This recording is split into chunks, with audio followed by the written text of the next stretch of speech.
And for more, joining me now is Gordon Giffin, former U.S. ambassador to Canada. Appreciate your time for CTV News Channel. I want to get your initial reaction to this latest escalation in tariffs.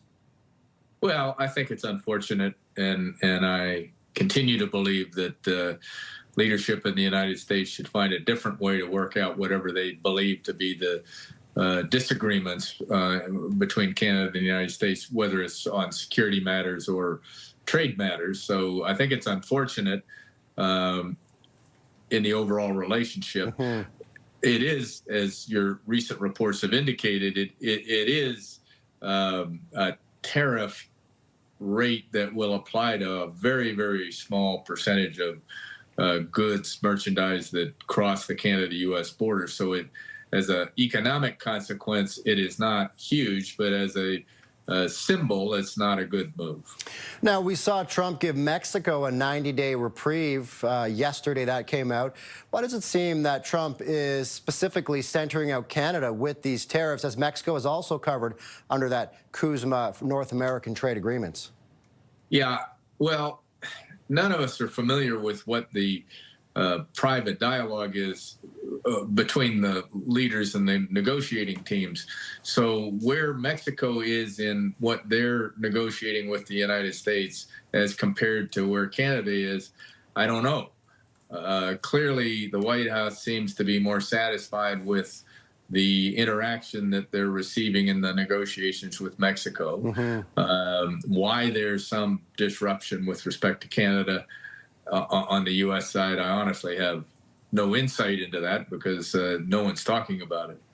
Yeah, and Trump, in his justification, is still focusing on fentanyl leaking into the U.S. from Canada when, as our reporter Jeremy pointed out and the Prime Minister pointed out in a statement, still only 1% of fentanyl gets in through the Canadian border. So it's still the justification for the U.S. president here with tariffs. Well, two things. One is he's doing that because of the law that he is using to implement these tariffs require, one, an emergency, and two, it has to relate to some sort of a security threat, be it economic or physical security. So I think he's using fentanyl as a reason to support it for legal reasons. But secondly, the 1% figure, frankly, I don't know how your reporter or anybody else knows what percentage of fentanyl comes in from what end of our country. I'm sure much more comes in from Mexico, but I don't think there's an economist standing at each border tallying it up to be able to say 1%. I am told by law enforcement officials in Canada and in the United States that there has been an increase over the course of the last 18 months in fentanyl coming in across the northern border, and that there's been an increase in the lab activity, if you will, of some of the cartels in Canada. Whether that makes it 1%, 2%, 3%, I don't know. For someone that does have a long history in Canada-U.S. relations, specifically, let's say you were involved in these talks, what advice would you have for those at the negotiating table?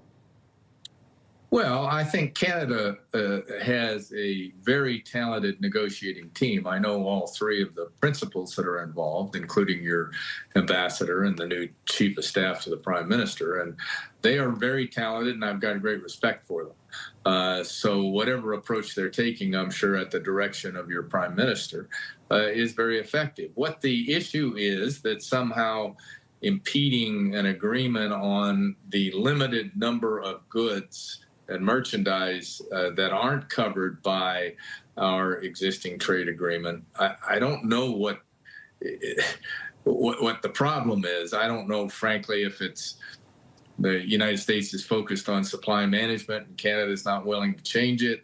I don't know. There's some impediment here. I was hopeful it would be resolved by August 1st. I still have confidence, just because it's necessary to accomplish an agreement, that it will be achieved in the foreseeable future. Gordon Giffin is the former U.S. ambassador to Canada. Thanks so much for joining us on CTV News Channel today. Appreciate it. Good to be with you. Thank you.